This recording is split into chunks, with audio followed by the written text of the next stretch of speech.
August 2nd, 2025 was a fateful day. That was the day the Lynx beat the Aces by 53 points. And Oh my nothing was God. the same. Nothing was the same from that moment on. Napheesa Collier had been dominant for the first part of the season, MVP frontrunner, and the Lynx were, comfortably top of the league. They're up big. Some people are like, why was she in the game so late still with them up so big? That was controversial. Late in the third quarter, she hurts her ankle. Phee went on to miss 7 straight games from that game.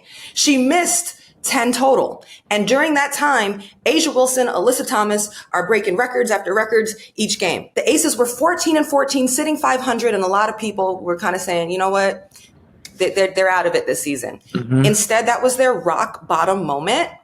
And from that day, they have never lost again. Oh my God. They won 15 straight. They climbed as high as number 2 in the standings. They now sit at number 3. And it's just crazy, like how that day was so pivotal. Phee was dominant up top, but A'ja's been on a heater. What's important for you as you evaluate an MVP? Well, the MVP is number one, a leader, a person who makes their teammates better, who gets their teammates involved. They know how to bite and win. That's what A'ja did. Now, I'm not going to count out Phee. They both have similar stats, which makes it very hard. It could be a coin toss, but this win streak right here is kind of... That day was so pivotal in the conversation because it really changed, the trajectory of what Phee was doing and opened the door for everyone else. Like, you look at A'ja right now, she could be trying to get her 4th MVP. That's never been done before. On top of that, just the amount of dominance at the highest level, nobody's touching that. She's leading the league now in points, in blocks, 2nd in rebounds. Phee is 0.4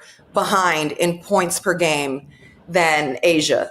We're talking about, so she's number 2 in scoring, but it's this small. 3rd in the league in steals, obviously plays both sides of the court. She's also managed to have personal bests this season, career highs in points, blocks, field goal percentage. Fee's defensive presence on the number 1 defense in the league is really important. One thing I'll say about Fee's case, I don't like penalizing her because her team won without her. They went 7-3 without her. That just means that they're well coached. Yes. Coach Reeves, Coach of the Year case, and also that they're talented, I just think this win streak for me, Roz, it's something about that. And do you know how hard it is to score 30 points? Like, people take it for granted because you're so good and you make it look easy. But that is one of the hardest things, to have consecutive 30-point games. Like, that's hard to do. In this win streak, they've been better defensively. They've been better rebounding. The team has also risen to the occasion, but this is very much centered around the dominance of A'ja Wilson.